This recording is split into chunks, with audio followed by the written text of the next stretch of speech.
What's going on, everybody? It's PapaStones coming back with another video.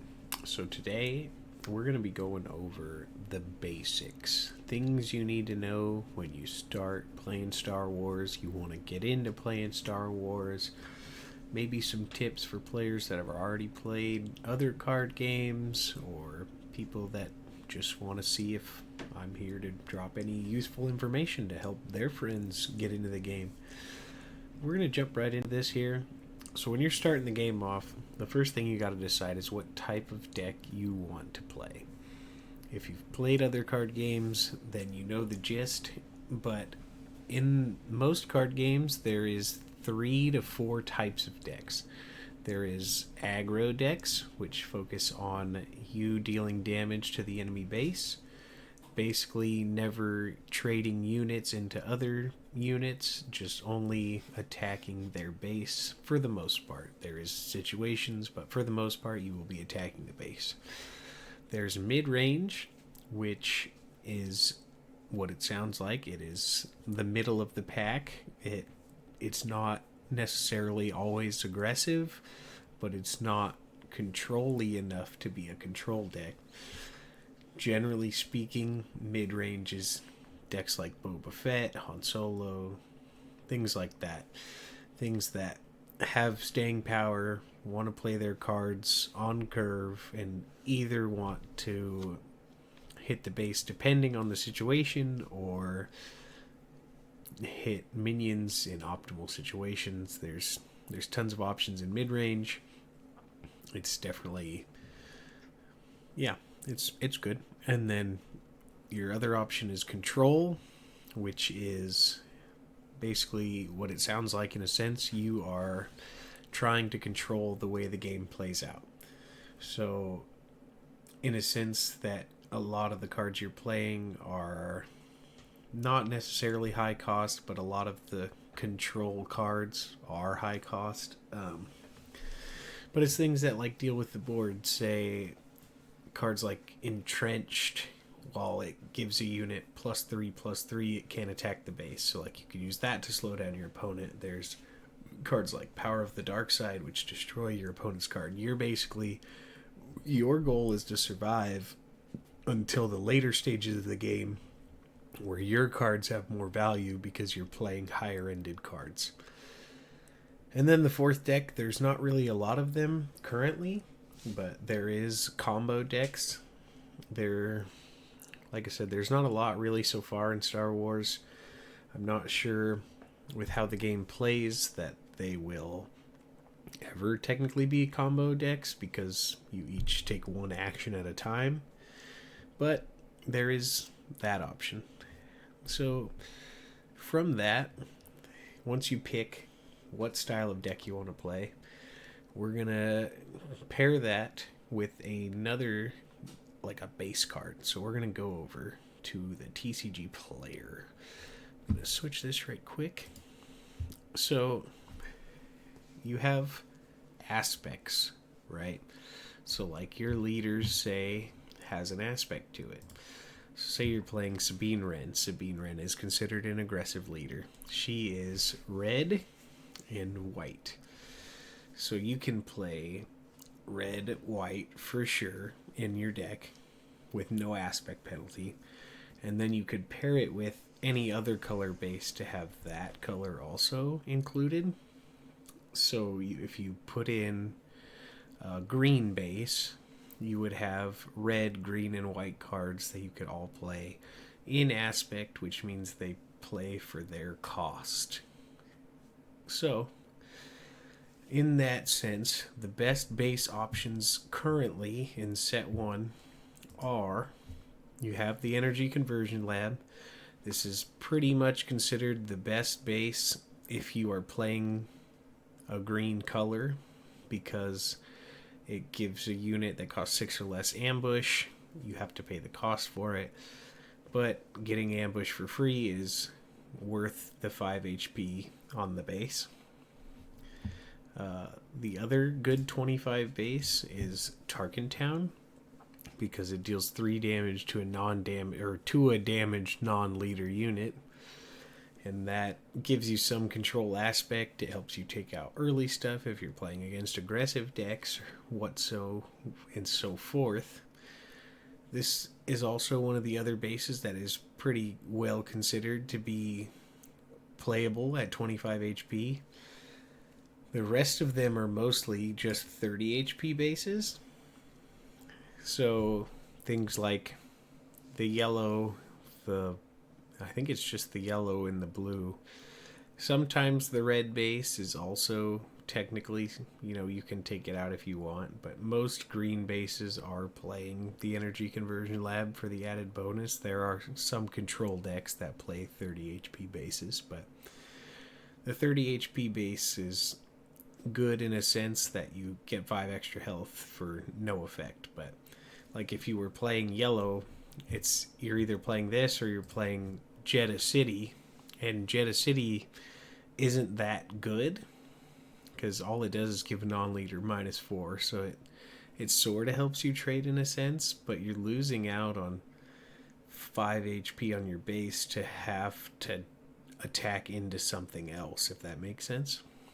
So yeah, generally speaking, the best bases are Conversion Lab in Tarkin Town, and then the 30 HP base. But so once you decide what colors you're deciding to play with, so you could play, green, red, red, blue, yellow, blue, whatever, like once you get to that point, you've kind of got like a basis of where you want to be at. So now you move on, and if you want, also there is, let me see if I can type this in real quick because I didn't leave it up. I'll post it down below. If you go to this website here, I'll post it in the link, or not the link, in the description. This is swudb.com, and it can show you decks that are popular. If you want to like look into what's played currently, what people are enjoying, decks that have won events, things like that, or just people sharing their deck to the community, this is a good place to look because you get a wide variety, and you can kind of look into like, oh, what cards do I have, or what cards would I be okay with buying, or what character do I want to play, what colors in general do I want to play. So this is a great website if you're looking for certain things. I would definitely recommend looking into this just in general. You don't have to build their exact decks. You don't have to you could just use them as references.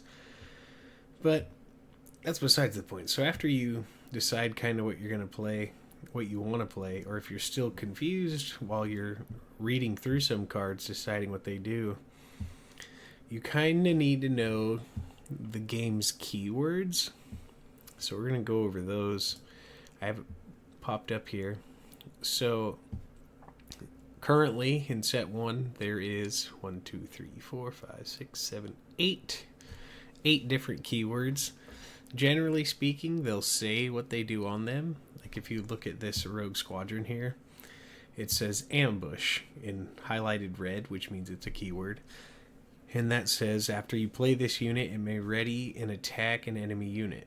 So basically, your units come in exhausted, so they normally can't attack the first turn they're played. But if you have ambush, you can attack an enemy unit. So, yeah, there's that. Ambush is in my opinion, is one of the strongest keywords, because unless you're playing aggro where you don't care about hitting other units, this is so nice to be able to play a card from your hand and immediately deal with something on the board, rather than keeping something in your hand and playing it and then having to wait until next turn. So there's ambush. Then we got grit. We're going to scroll through this actually just like this. So grit says that any unit, or the unit that has grit, gets +1/+0 for each damage on him. So their example here is Bay's Malbus. It's a 2/5, but if it got attacked and damaged for 2, so now it has 3 health, it means it is now have 4 attack and 3 health. So grit can be good. It also can be a little slow, but that is a personal opinion. Moving on, you got Overwhelm. Overwhelm is when an attacking enemy unit deals excess damage to the opponent, or when an attacking enemy unit deals excess damage to the opponent's base. So that means in this example with this ATST, it has 6 attacks. So say it attacked over something with 5 health. It would defeat that unit, and then the 1 extra damage that it has would go to the enemy's base. So you would defeat a unit and deal 1 damage to their base. Overwhelm can be really strong, can also be negligible in a sense. Then you have Raid. This one is Green Squadron A-Wing. It has Raid 2, which means this unit gets +2/+0 while attacking. So it's kind of like Grit in a sense, but it's only while it attacks. So when this card's attacking, it's a 3/3, but when it's defending, it's a 1/3.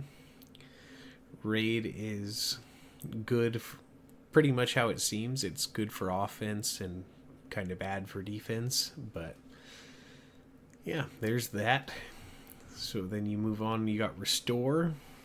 They have Restored Arc 170. It has Restore 1.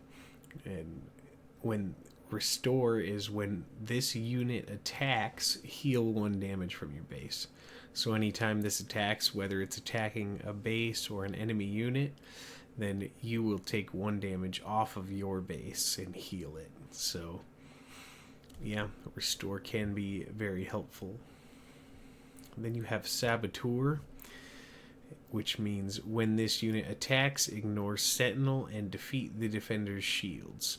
So basically, it's weird they showed this before Sentinel and shields, but still, Sentinel means that if something is on the field, you have to attack it. If it has Sentinel, like you can't attack the base. If it's in the same arena, you have to attack the Sentinel unit, and this can bypass that. So this could attack a base or could attack a different unit because of Saboteur. And also shields are kind of what they sound like. If a unit would take damage, then they don't for 1 hit, and this ignores that. So if you attack something with shield, you would just deal your damage. But Saboteur is strong in a sense, but you got to remember that it is only when you are attacking. So if someone with the shield attacks your Saboteur unit, it doesn't do any damage, it just breaks the shield because it's only when you are attacking. Then we got Sentinel, which, like I just said, it says units in this arena can't attack your non-Sentinel units or your base. So basically, if you play a Sentinel, they have to attack it. And then Shield is when you play this unit, give a shield token to it. Let's see if it explains in better detail technically. A unit equipped with the shield token blocks the damage of a single attack, so when a unit with shield takes damage from an attack, instead of applying damage to the unit, the shield token is temporarily removed. So yeah, well, they got lots of stuff on here. So I'll post this link to this website down below if you need something to find your keywords. But these are important to know and important to remember, because when building decks, when playing games, you need to know what these things are going to do, because they're important factors of the game. Most cards, there are some that are played without keywords, but most of them come in with keywords, and you got to know what's going on. So I would definitely try your best to remember what most of these do, and if they help to know, like certain decks will use more of one, more of the other, so know what's kind of going on. So that kind of leads me to another sense is one of the most important things you can learn when playing the game and when starting to learn the game is that you need to know what your cards do. Once you've came in and you've decided I'm playing this, right? Take the time to learn like the interactions and what your cards can do, what they do in general. Like for example, like say we'll go back to the Sabine list. So they play a card like Red 3. So Red 3 has Raid 1, which means it gets +1 attack while attacking, and each other friendly hero, which is the white color, unit gains Raid 1.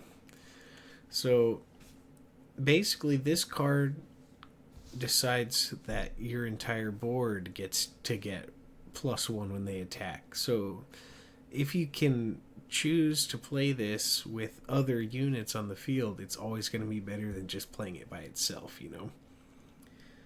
And then you got like other options for the same deck. You have K2SO, which has Overwhelm.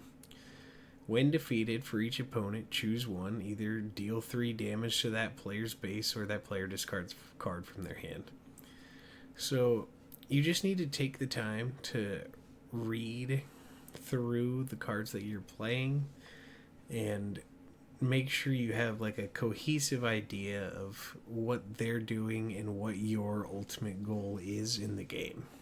Because like if you're playing an aggressive deck and you decide, yeah, I'll play the K2, and then say it dies and you can either deal 3 damage or discard a card.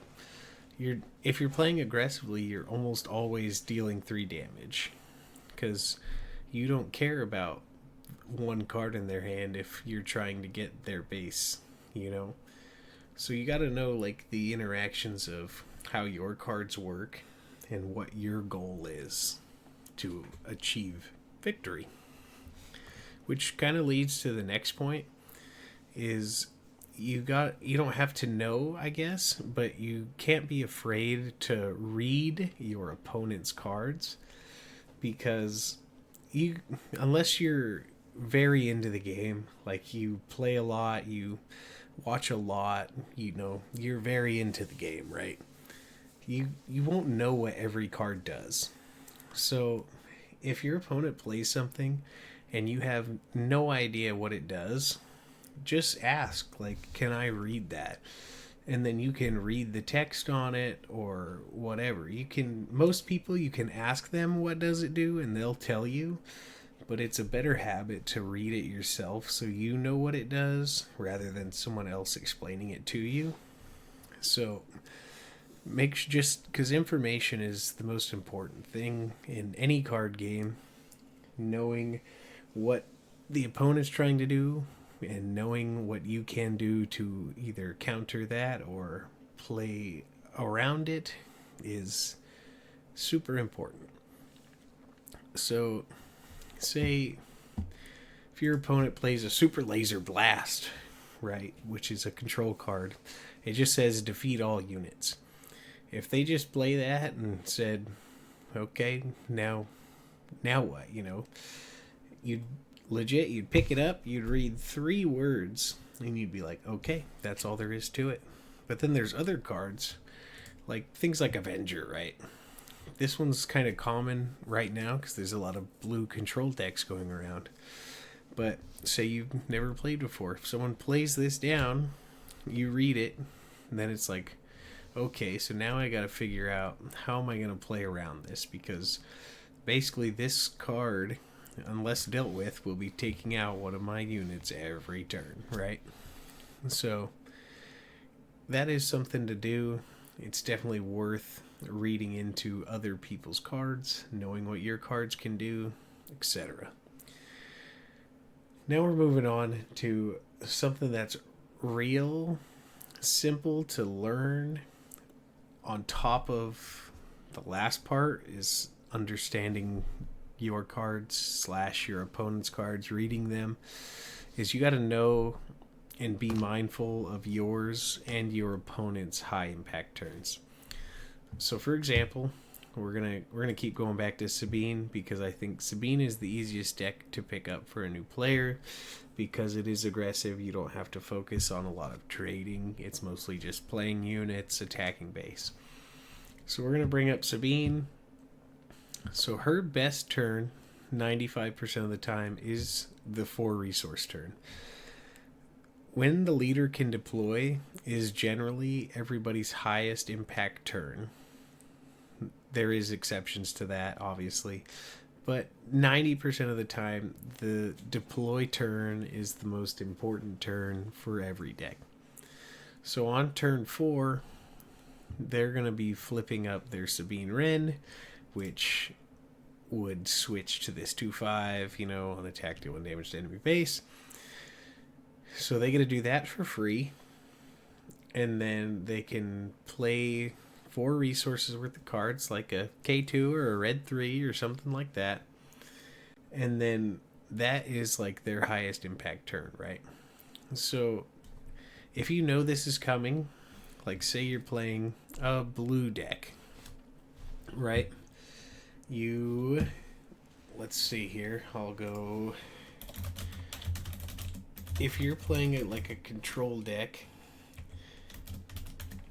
hold on, we're typing. If you're playing a control deck, you're playing a blue deck, and you have this Power of the Dark Side in your hand. If you've been controlling the board to a state, then you could play this, right? They flip up their Sabine, they have no other units on the board. You play Power of the Dark Side, it's immediately dealt with. That's not always going to happen because they still have resources to play other cards. So another card that's also in control is Takedown.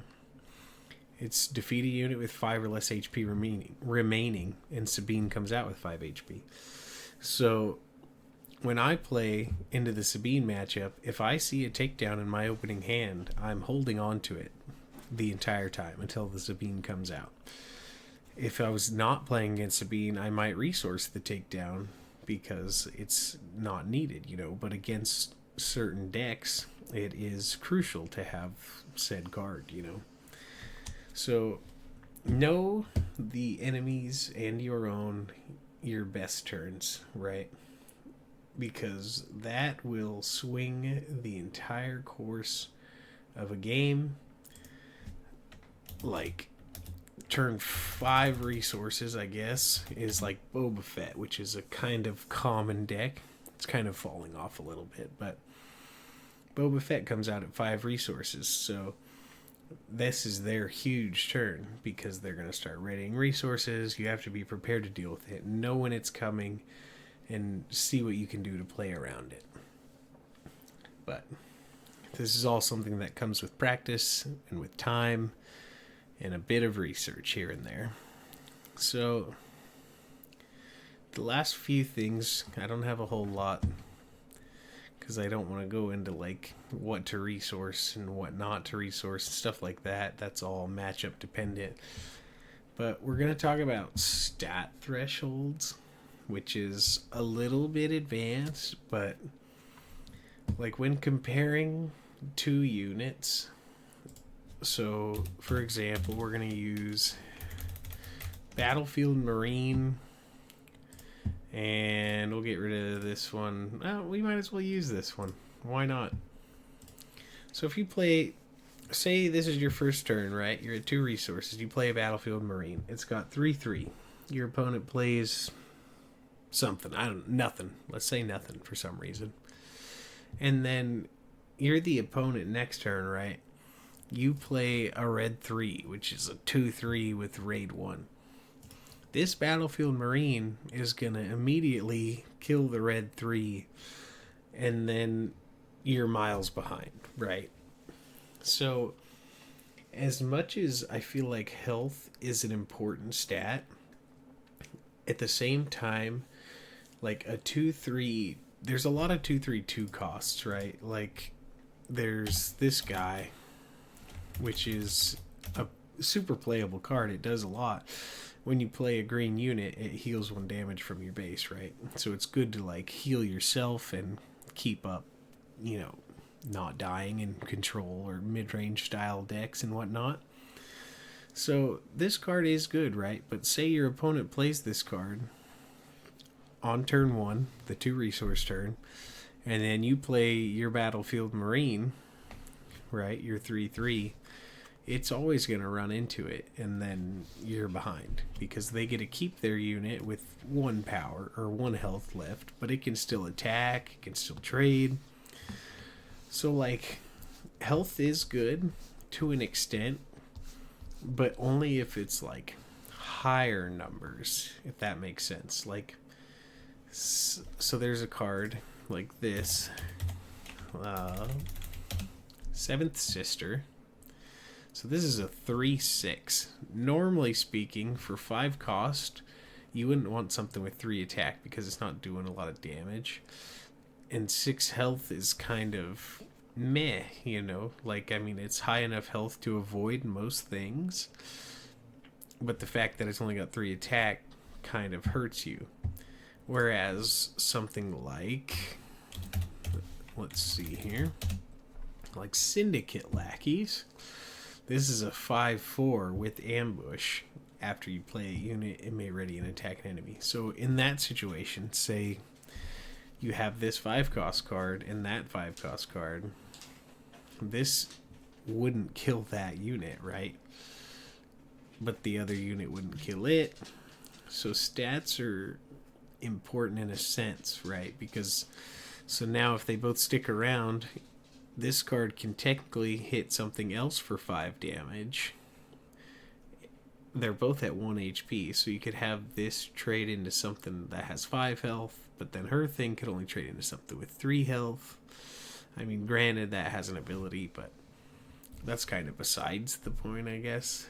So normally speaking, like, unless the health stat is very high, attack is more important. Like, the only time, like, cards like this, Reinforcement Walker, 6/9 for 8. The attack's good. It has 6 attack. It also has 9 HP. So there's pretty much nothing that's just going to kill this in one shot. And it'll still return 6 damage. So, like, cards like this are fine. But generally speaking, for cards that cost 4 to 5 or less, you're almost always picking the ones with more attack versus health, because attack is more valuable. Unless there's reasons not to. Like that first card I showed, that Colonel Yularen. Like, you play that because you need healing or stuff like that. But that's pretty much all there is about stats that I know.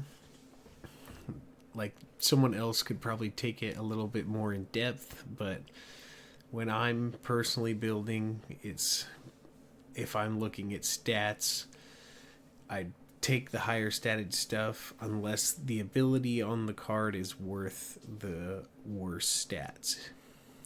So that is a basic. The only other thing that I kind of touched on in and out is when to trade. And by trading, I mean when to attack your unit into your opponent's unit. And it's really situational. It all depends on what type of deck you're playing, what type of deck your opponent's playing, etc. Because like I said earlier, in the aggro decks, like if you're playing Sabine, 99% of the time you're going to attack the opponent's base. However, in an aggro matchup, where you're both playing aggressive decks, sometimes it's more beneficial for you to attack their units to keep their units off the board. Like, say, that earlier instance where I played a Battlefield Marine, they played a red 3. You attack that red 3 10 out of 10 times because they fall behind, you get to keep your Marine, things like that. So there are also certain cards, like cards with ambush, obviously traded into units. But then you have cards like Boba Fett Disintegrator, which on attack, if it attacks an exhausted unit that didn't enter play this round, it deals 3 damage to it, on top of its 3 damage already that's coming. So this card can deal 6 damage to a unit. So this card, it's no wonder, honestly, this card holds a higher price tag, but this card is really good, and it'll attack base still sometimes because you don't want to take damage on it. Like, you can use it to hit something down from 6 HP, or if something has 3 or less, you can use it to just avoid any damage put onto your Boba Fett. So, yeah, it's all a learning curve. There's always something to be had, something to be learned. If you get to the point where you're not learning anything while playing, then you're not improving as a player, because there's always something. So with that, hopefully at least some of this information found it to be helpful. I can always touch on subjects or questions or whatever. If you have any questions, feel free to ask me. Drop a comment down below. Let me know if you think I missed something. I mean, I didn't want to go into, like I said, the how to resource and stuff like that, because that, if you you should have started with how to play the game in general, like not, I don't know, that sounds kind of rude. Not like there's a video that gives you a breakdown of how the game is played. I maybe should have mentioned that, like, first things first, but definitely if you have absolutely zero idea how the game works and you're trying to start, definitely check that out, because it'll tell you how, like, the utmost of the basics, like drawing cards and keeping track of damage and stuff like that. But this was kind of like you've got started, you know the game as a whole, but you don't know where to improve or what to do, what you're looking for. That's these kind of things. Like I said, let me know and feel free to reach out. I've been playing this game for, I don't know, maybe a little over not 2 months. I didn't get in right off. Maybe like a month and a half. I have plenty of other card game experience, so I'm pretty well versed in the space. So if you have any questions, feel free. Drop a like on the video if you found anything helpful in it. Let me know. Subscribe to the channel if you're new, and I'll catch you guys in the next one. Peace.